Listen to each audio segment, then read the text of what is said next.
Bueno, seguimos el programa en este 2.5 Gasteiz y decíamos cuando despedíamos a nuestros contertulios, decíamos y seguíamos y que seguíamos además con Roberto Lastre, que ya de fijo, que diría aquí el otro, todos los martes está con nosotros, pero hoy de forma especial, Roberto, si me lo permites. Bueno, buenos días. Buenos días. Porque está claro que lo que ha pasado en Cuba es, si no lo comento contigo, no lo voy a comentar con nadie.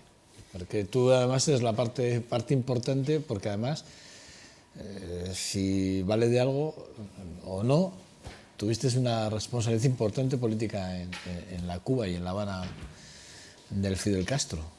Sí, la verdad es que, bueno, conocí el sistema desde dentro, ¿no? Porque fui fiscal durante 16 años y fui fiscal anticorrupción, y eso me llevó también a conocer mucho más los estratos administrativos, ¿no? De gobierno. Ahora se está debatiendo porque todo se polariza, ¿no? O los que odian a Fidel Castro y los que lo quieren, ¿no? Y en el medio habemos otros, ¿no? O estamos otros, ¿no? Que ni le queremos tanto ni lo odiamos tanto, ¿no? Porque la verdad es que hay que ser justo. Fidel Castro fue un hombre que lideró una revolución social, que creó emancipación social, que creó igualdad. Entonces todo eso quedó, porque hay veces que se piensa, ¿cómo el pueblo cubano puede aguantar tanto tiempo? El pueblo cubano nunca ha sido sumiso, el pueblo cubano nunca ha sido. Lo que pasa es que a la vista de la falta de libertad, como decía José Martí, nuestro poeta nacional, ¿no? José Martí decía, el ser humano vive procurando libertad y huye del lugar donde no esté la libertad. Y eso es lo que ha pasado en Cuba. En Cuba casi toda mi generación está en el extranjero. En mi casa somos 4 hermanos y los 4 estamos en el extranjero, están mis padres allí. Y los 4 en cada uno en una punta del planeta, ¿no? Entonces esa diáspora que según las estadísticas ha sido la segunda después de los judíos, la segunda más grande diáspora de la historia ha sido la cubana. Entonces, eso son cosas que quedan también, ¿no? Es decir, aquel hombre hizo una labor, pero lo que siempre hablábamos cuando hemos hablado de Carpentier o de Rebelión en la Granja, es decir, las revoluciones llevan en sí la génesis de la contrarrevolución. Es decir, la revolución se tiene que defender siempre de su propia contrarrevolución, que la hacen ellos mismos en la medida en que no admiten cambio, ni admiten crítica, ni admiten nada de eso. Roberto, ¿y ahora qué? No, eso está, como decimos en Cuba, eso está cuadrado. Eso ya está cuadrado. Eso ya se sabe qué va a pasar, no va a cambiar demasiado. La gente se pone a hablar de creación de libertad y de democracia y pluripartidismo. Olvidarse de eso, que hay otras fórmulas que han dado resultados, como la fórmula de Vietnam, y con un partido solo. Lo único que, claro, en Vietnam los ricos que estaban en el exilio apoyaron a ese gobierno de reconstrucción nacional, ¿no? Ahora, después entonces ya exigieron espacios políticos, cuando económicamente eran fuertes. Primero acudieron a ayudar al gobierno y al Estado, y después ya exigieron espacios políticos. Bueno, eso es lo que tiene que pasar. Primero, que se abra todo a una economía de mercado, y después ya hablamos de política. Primero no puede haber, porque en eso ha fracasado muchos países postcomunistas, ¿no? No puede haber una marketización a la vez que una democratización. Las dos cosas juntas generan espacios para el crimen organizado, generan espacios para la corrupción, generan espacio para el despotismo. Y eso. Después Cuba tiene una amarga experiencia en la democracia. Su democracia, en los años que la hubo, de 1915 al 50, fue una democracia corrupta, donde hubo ahí problemas, políticos que se suicidaban porque les escamoteaban los votos, en fin, ¿no? Entonces, tampoco los cubanos, o al menos los que son mayores, ven la posibilidad de ir a ver a ese modelo anterior, es un modelo relajado, un modelo de grandes desigualdades. Entonces, Pues no, ahí Raúl Castro lleva su pauta, su programa, sus seguidores seguirán con lo mismo, porque pasa una cosa. Estos gobiernos que son los gobiernos de dictadura, el poder se legitima por decisión del líder. Ahora, el pueblo va a aceptar al sustituto de Raúl Castro si lo nombra Raúl Castro y el Comité Central del partido. Entonces la gente, bueno, este es el que nos ha tocado. El hijo que va a ser... No, es el que más... pero no. Dicen que es el que realmente... No, pero eso va a ser muy feo, que entonces ya va a ser una dinastía. Entonces, ellos están preparando a dos o tres... No pasa nada, estamos viendo regímenes que son dinastías completas. Sí, pero bueno, a lo mejor, cuidado, que el poder real a lo mejor son ellos mismos, ¿no? El poder real son ellos mismos que están detrás, se queda el hijo de... que en el fondo igual está, no sé qué nombre de tal, pero detrás está toda la familia Castro. Sí, el hijo de Raúl está en el Estado Mayor del Ejército y a lo mejor es por naturaleza y por carisma es el que llega a ser ministro de Defensa o algo así, o jefe del Ejército. Pero los hijos de Fidel también están muy posicionados en la economía. Pero bueno, yo creo que no, que eso está ya... la legitimidad para que haya consenso y la gente acepte a un nuevo líder que no sean los hermanos Castro, para que acepte un nuevo líder, evidentemente tendrán que nominarlos. ¿Cuál es la Cuba que te gustaría a ti? ¿Cuál es la Cuba que a ti te gustaría? Chico, lo que pasa es que... Tu ideario de Cuba, vamos. Pues me da igual cómo sea la política. Lo que haría falta es que la economía creciera y hubiera libertad para todo el mundo y no se preocupara ni de eso, ni de la libertad, ni la no libertad. Eso fuera algo que estuviera fuera ya del alcance de la racionalidad. Eso es algo natural que tiene que existir y no me voy a preocupar de eso. Pero que la economía Cuba era en el año 58 tenía 8 veces la renta per cápita de España. 8 veces por encima de la renta per cápita de España, en el año 58. Pero no solamente eso, sino estaba casi que en el grupo de los 20, los 20 países con más riqueza per cápita, ¿no? Entonces, de pronto eso, a que en los años ya 90, con la crisis del socialismo, del bloque socialista, estuviéramos ya pegados a Haití, en economía, en crecimiento económico, eso fue un golpe muy duro. Entonces, lo primero que tiene que haber para que haya una democracia y un buen reparto es que se reparta riqueza y no miseria, ¿no? Porque decía uno que lo malo del comunismo, creo que era Roscoe Pound, un norteamericano, decía, lo malo del comunismo es que es la redistribución del disgusto. Es la redistribución del disgusto. Entonces, bueno, pues no.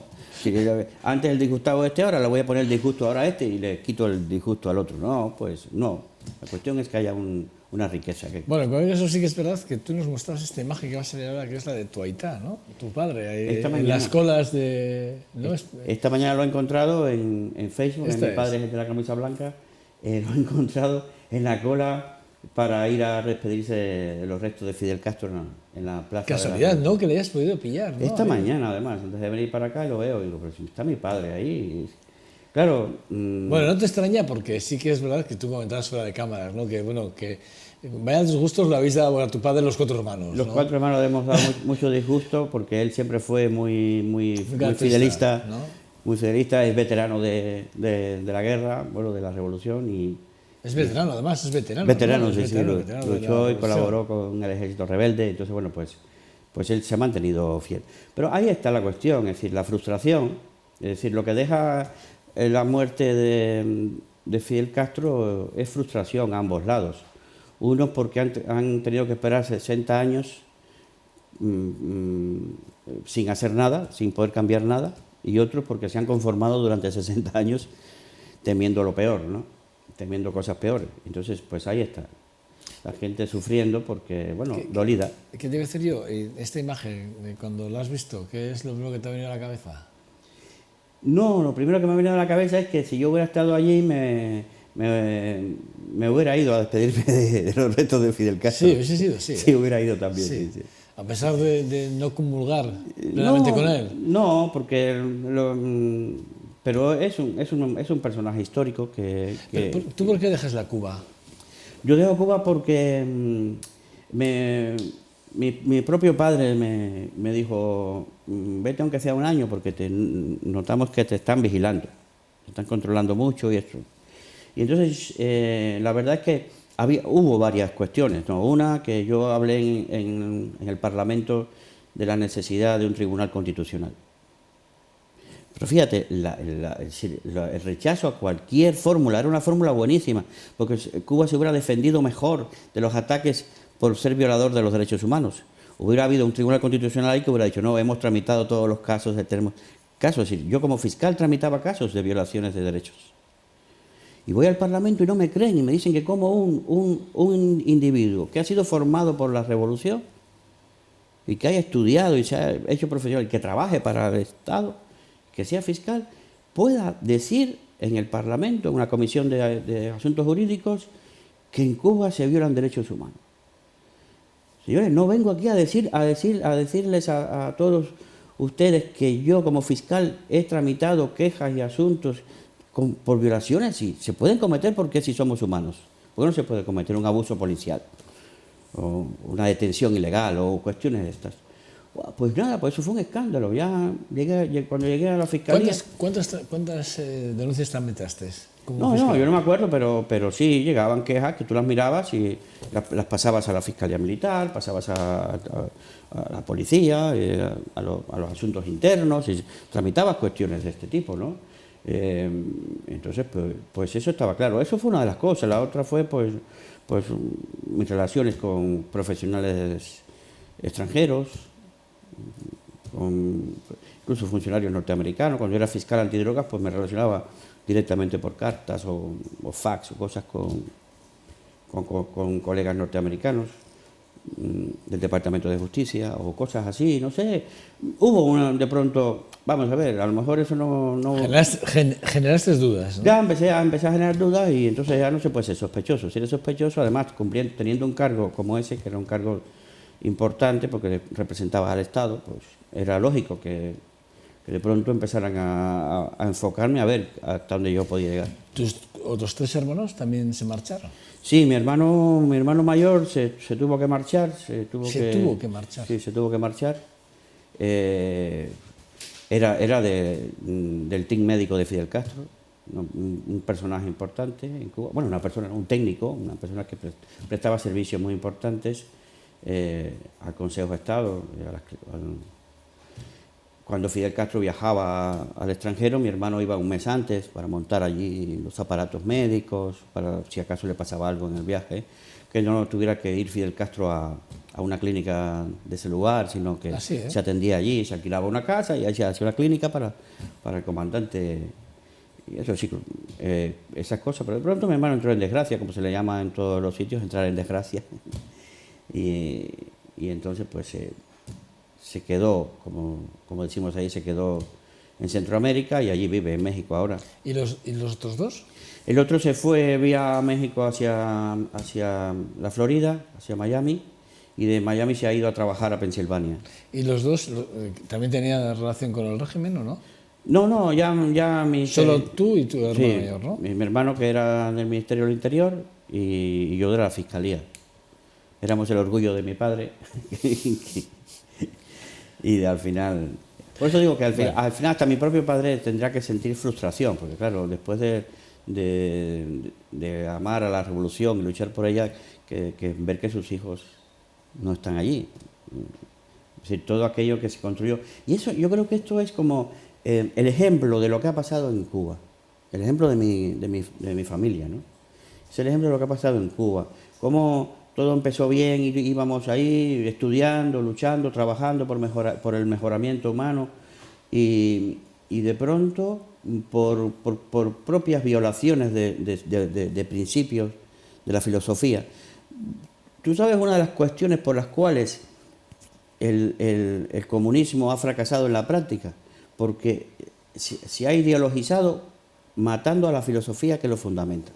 Si Carlos Marx dice que en la unidad y lucha de contrarios está el desarrollo, ¿cómo tú vas a crear un gobierno y un sistema político jurídico donde no admitas la contradicción ni la lucha de contrarios? Tienes que admitirlo y tienes que admitir opciones y alternativas y estudiarlas. ¿Por qué las células del partido eran tan reacias a cualquier crítica?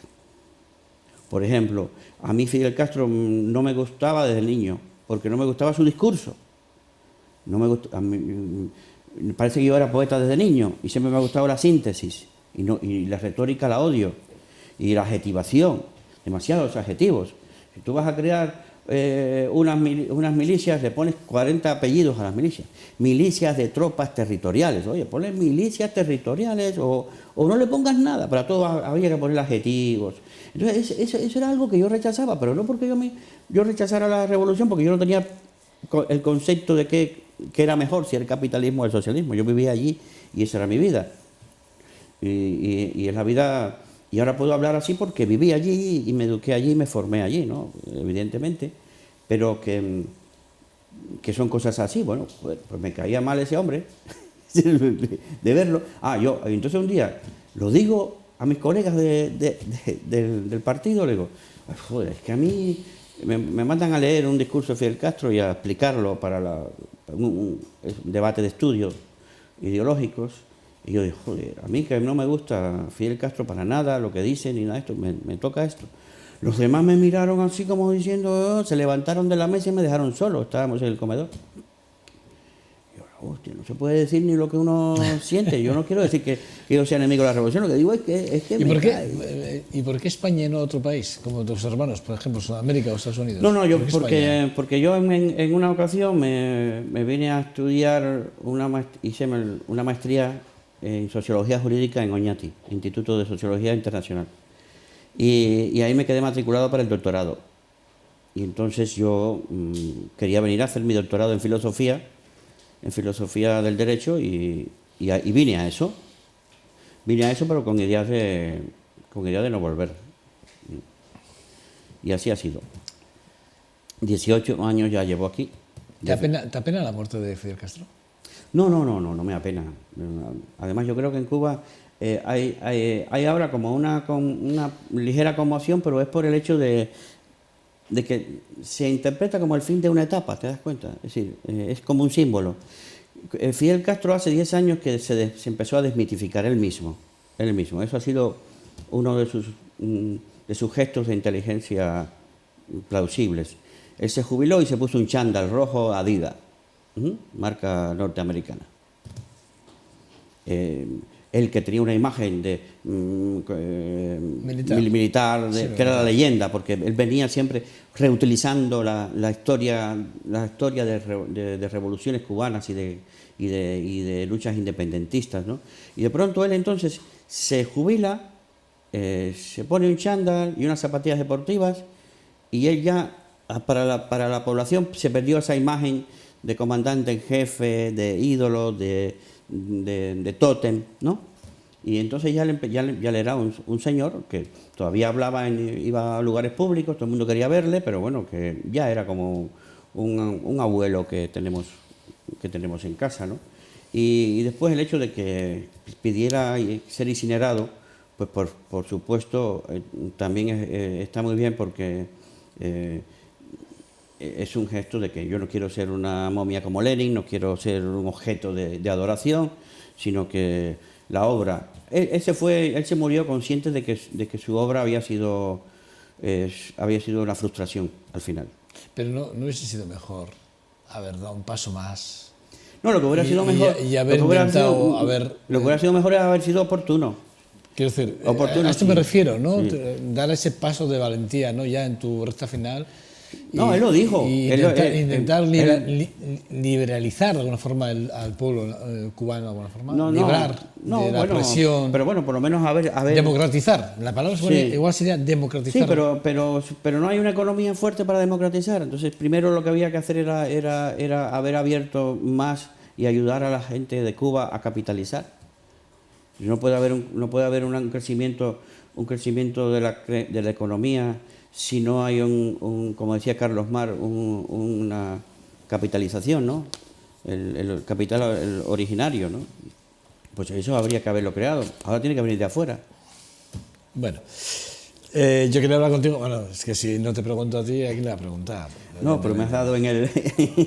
me has puesto el dedo en la llaga y entonces pues ya... Bueno, es largo, ¿eh? Yo me quedo con muchísimas preguntas, ¿eh? Pero también entiendo que tenemos que hablar de un libro que vais a presentar en breve y que además tiene su impronta y su importancia, evidentemente. Y bueno, pero me gustaría preguntarte más, evidentemente. Me quedo con muchísimas preguntas. La semana que viene...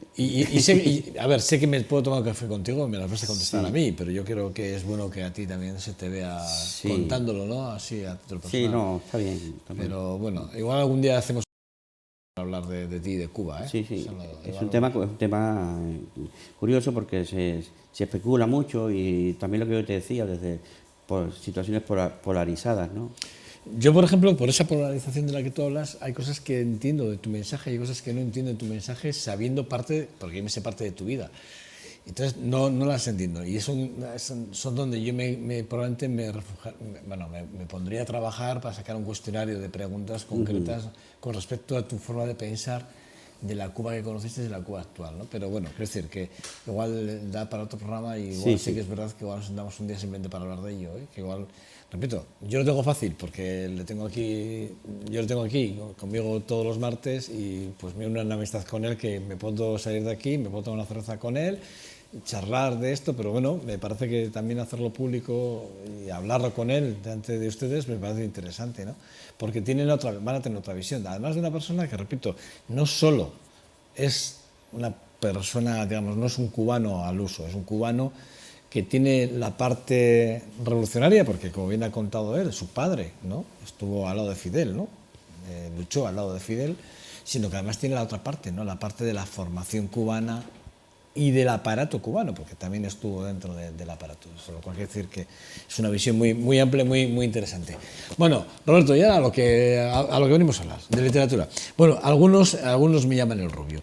José Manuel Velázquez es el autor de... Juan Manuel Velázquez. Perdón, Juan Manuel Velázquez, que es el autor de una obra que a mí se me antoja muy interesante, porque estamos hablando del Rubio, que fue aquel hombre que asaltó el Banco Central, ¿no? El número 1, ¿no? De los atacadores del Banco Central, ¿no? Sí, el número 1. Es muy bueno este libro porque Juan Manuel Velázquez lo conoció al Rubio en Martutene, en la cárcel, y durante los permisos que le daban, ellos quedaban y hablaban y conversaban. Entonces este es el fruto de esas conversaciones, ¿no? Es interesante que toquemos este tema porque muchas veces cuando no sabemos cómo escribir lo que nos cuenta otro, ¿no? Juan Velázquez lo que hizo fue contar en primera persona, ajustándose a la manera de hablar de este hombre, ¿no? Este hombre se llama José Juan Martínez Gómez, y claro, aquí nos cuenta su vida, es decir, por qué llegó a asaltar el Banco Central de Barcelona.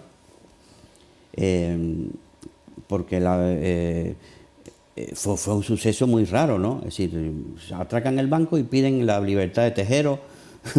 Fue 3 meses después del 23F, fue el 23 de mayo. Ese que aparece ahí cañonando al cajero era el Rubio. Y entonces aquí cuenta una serie de cosas que en la historia de España no se han contado, que es lo interesante, ¿no? Es decir, aquí él cuenta cómo durante muchos años lo formaron a él grupos paramilitares de Franco y le pusieron la tarea de ir a cobrar impuestos a gente no para el gobierno, sino para ellos, para esos grupos paramilitares, o sea, mafiosos, ¿no? que se llamaban centurias amarillas, las centurias amarillas. Nadie ha oído hablar de las centurias amarillas, pero sin embargo en los archivos del Congreso de Diputados aparecen discursos donde se le preguntaba a Calvo Sotelo y a gente, se le preguntaba por las centurias amarillas. Y nadie quiso decir nunca nada. Y bueno, pues existieron y este hombre fue formado en campos paramilitares, por eso que después es un habilidoso atracador de bancos y atracador de cualquier cosa. Ha sido. Fue anarquista, estuvo refugiado en Francia por anarquista, lo metieron preso a él y a su esposa y lo salió con la amnistía a la muerte de Franco.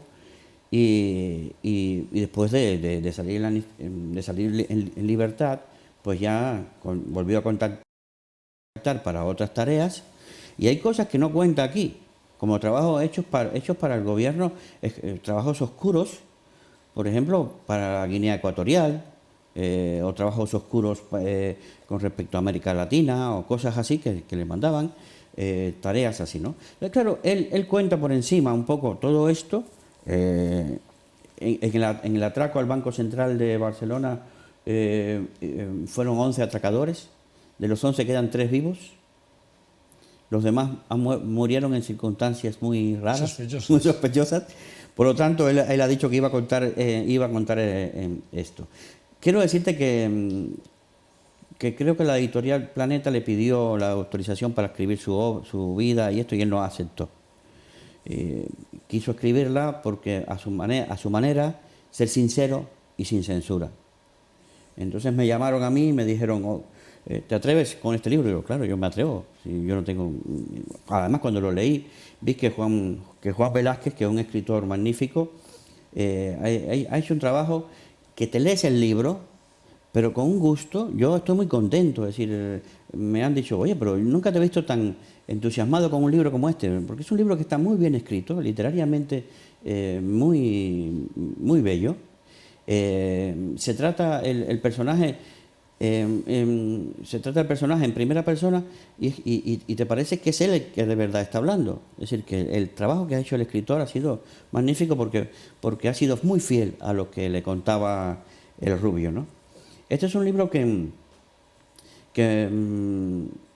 ha salido ahora porque ya el Rubio salió de prisión y ya va a venir mañana a Vitoria, mañana 30 de noviembre, va a estar en la Casa de Cultura a las 8.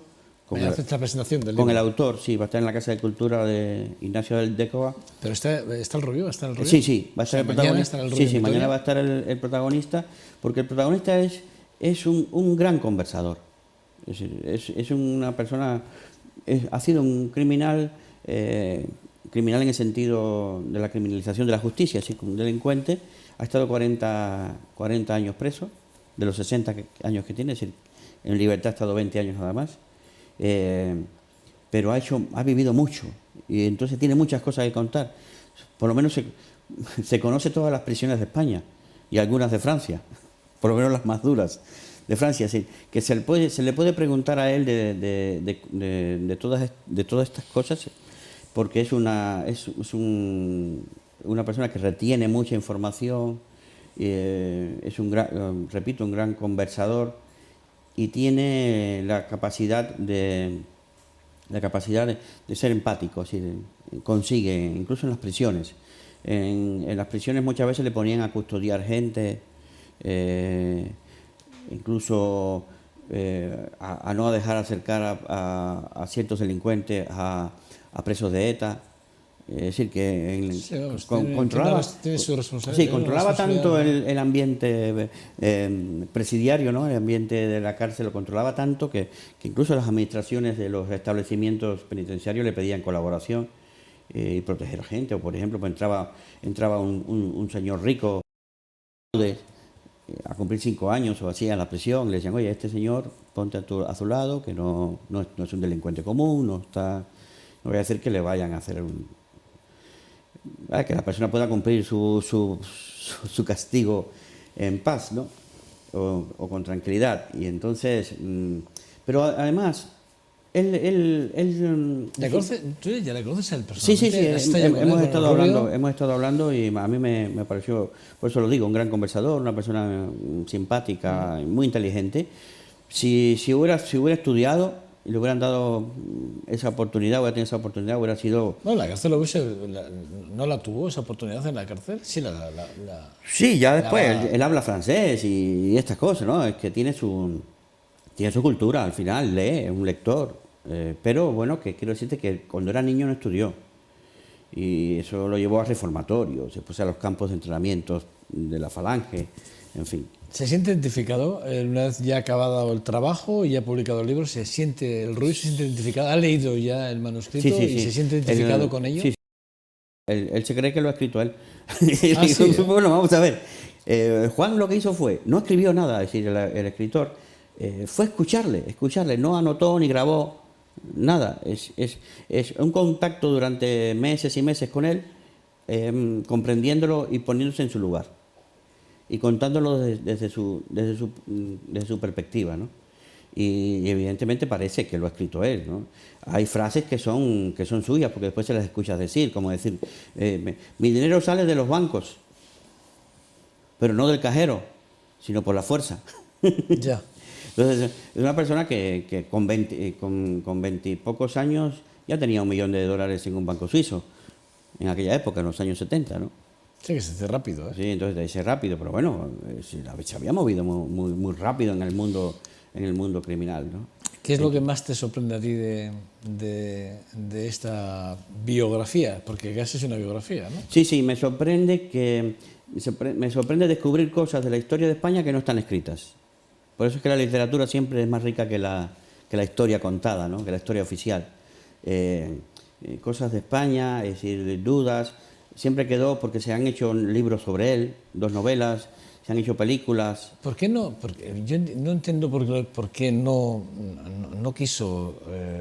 Entiendo que la otra editorial Sí. quería manipular la información, la historia de él, o no quería contar todo, tenía miedo a que cierta información puede ser que aparece en este libro pudiese ser susceptible de... Porque le iban a poner a un escritor y entonces él sospechó que querían ir hacia el bestseller, hacia el escándalo, y él quería contar una verdad sencilla, no quería que esto se novelara. Es decir, era una historia, bueno, sobre una base real vamos a hacer una ficción, ¿no? Una realidad ficcionada, ¿no? Entonces él quería, pues, ser sincero, no contar cosas, porque si hablas con él te cuenta detalles de cómo se roba un banco, y eso no está en un libro, porque si no sería una apología o una invitación, una incitación a delinquir, ¿no? Entonces, pues esas cosas no. Entonces, el autor además es jurista, es profesor de la universidad, Juan Manuel Velázquez, sí, es profesor de la Universidad de Derecho internacional, Derecho Internacional, y entonces pues sabe también con qué se puede jugar en la administración de esta información tan valiosa, ¿no? Es una información muy valiosa, la que da él, porque es que te está contando por qué fue a asaltar el Banco Central de Barcelona, por qué fue a tal lugar, por qué hizo aquello, por qué aquello, con quiénes trabajó, nombres y apellidos de personas, que algunas están vivas, con los cuales se puede contrastar lo que está diciendo, pero siempre cuidadoso en el sentido de que él se comprometió al Banco Central de Barcelona, él se comprometió en no revelar la información que él fue a rescatar en el banco. Él fue a rescatar un maletín donde estaba lleno de firmas y compromisos para después del 23F, quienes iban a ser ministros, quienes iban a hacer no sé cuántas cosas, en fin. Esos nombres no se quería que salieran porque era... ¿Sale en el libro? No, él tampoco lo dice, pero él dice que lo sabe, pero que ahí está su vida, que ya otros que vieron esos papeles han muerto, y que a él le ha salvado quizás que él ha guardado ese secreto, porque él es un hombre de principios y si él se compromete a una cosa la hace, ¿no? Entonces, claro, en ese maletín, cuando abrieron el maletín, en la caja aquella, que fue el objetivo de asaltar el banco, bueno, se han hecho especulaciones. Hay un libro que se llama Los secretos del maletín del 23F en el Banco Central de Barcelona. ¿Dónde paró? ¿Se sabe dónde paró el maletín? El maletín se lo dio a una persona que él...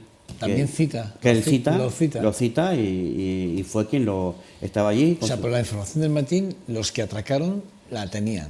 Sí. Y los que atracaron el banco, que tenían la información, han ido desapareciendo. Claro, porque abrieron el maletín... Menos él. ¿Él es el único vivo ahora mismo? Sí. ¿De esa situación? De los que vieron sí. Y entonces ellos abrieron el maletín y su cuñado le dijo, José, ¿has visto esto? ¿Has visto esto? La cantidad, pero esto es increíble, ¿no? Entonces eso es lo que queda ahí un poco en este libro. Es decir, ¿Cuenta por qué el Banco Central? Porque ahí estaba el maletín. Sí, pero ¿por qué estaba el maletín del Banco Central y no en otro banco? ¿Y por qué estaba en Barcelona y no en Madrid? En Barcelona y no en Madrid. Parece que... ¿Se cuenta en el libro? Yo creo que no. Se insinúa, pero no... Sí, sí, no, pero Se no. insinúa porque el problema es que estaba el rey, Juan Carlos, y entonces el rey está por el medio el rey Juan Carlos. Entonces a él incluso le mandaron a matar al rey en Barcelona. ¿A él? Cavar un túnel, a él lo mandaron a ponerle una bomba en la tribuna al rey Juan Carlos en Barcelona. Y al final se frustró el trabajo, pero él lo cobró. Ostras. Bueno, pues no sé si podré pasar, pero la verdad es que me lo has puesto como No, para sí. poder pasar y poder... Mañana a las 8 de la tarde en Ignacio Aldecoa, En la Casa de Cultura. la Casa de la Cultura Yo de la Florida. a los que les he pasado la invitación les he dicho, no os perdáis esto porque es una ocasión única, vais a encontrarse el testimonio vivo del protagonista. Es decir, que esto muy pocas veces lo podemos hacer, ¿no? Bueno, yo intentaré pasarme, desde luego. Intentaré pasarme porque sí me parece muy interesante. Sí. Me parece muy interesante.